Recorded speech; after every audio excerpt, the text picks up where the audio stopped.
Как сказать по-казахски предложение подобное «пока ты придешь, я сделаю уборку». То есть пока длится какое-то действие, завершится другое. Сен келгенше мен үй жинап қоямын. Два предложения. Первое. Сен келгенше, пока ты придешь.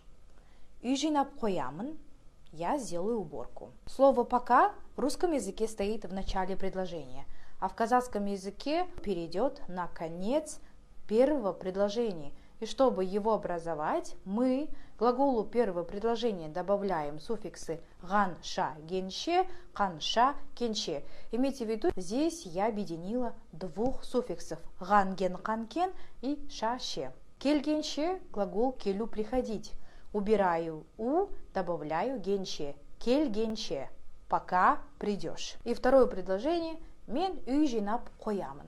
Үй жинап қоямын, уже сделаю уборку. Еще один пример. Пока ты сходишь на базар, я приготовлю ужин. Сен базарға барып келгенше, мен кешкі ас пісіріп қоямын. Сен базарға, ты на базар, барып келгенше. Барып келу – это сходить. Убираем у, добавляем генше. Барып келгенше. И второе предложение – я приготовлю ужин. Мен кешкі ас пісіріп қоямын. Кешкі ас – ужин, пісіріп қоямын, уже приготовлю. Пока я приготовлю завтрак, ты умойся. Мен таңғы ас әзірлегенше, сен жуынып ал.